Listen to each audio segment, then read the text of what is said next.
मौगी पर लाठी तोड़ देलक।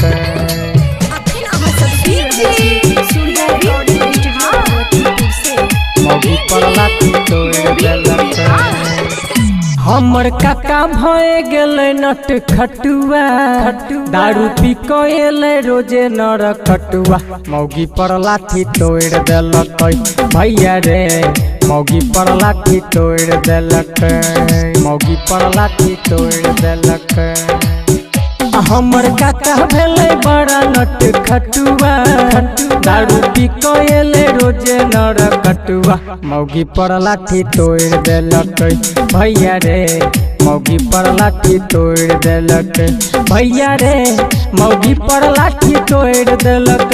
दारू के निशा सब उतार लेलक।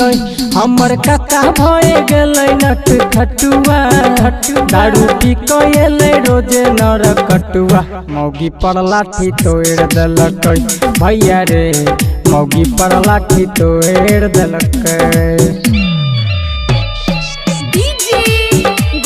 मौगी पर लाठी तोड़ देलक।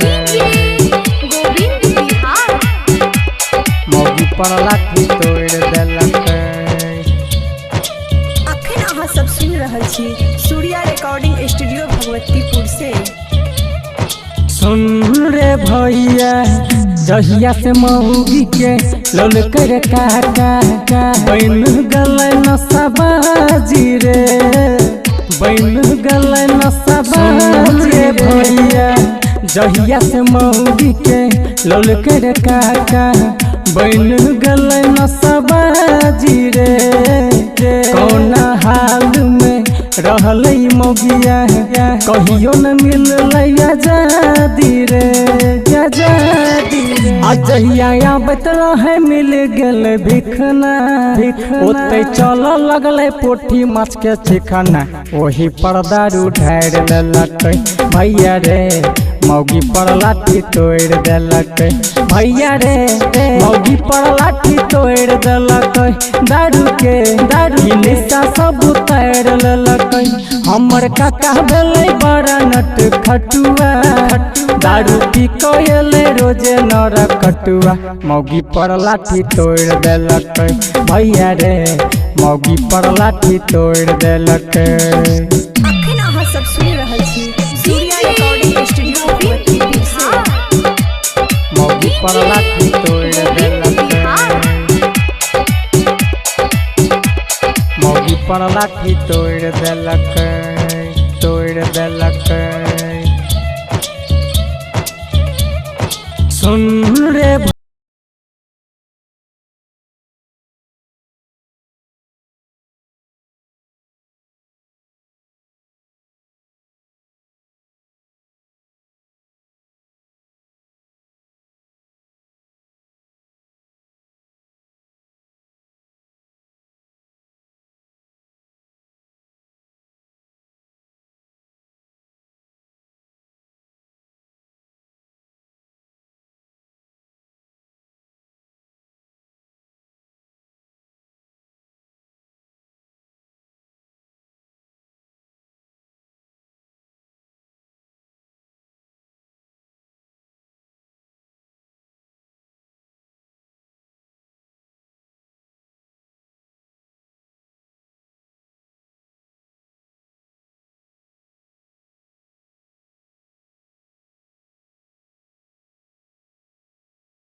खटुआ, दारू पी के रोजे नर खटुआ। मौगी पर लाठी तोड़ देलक भैया रे, मौगी पर लाठी तोड़ देलक।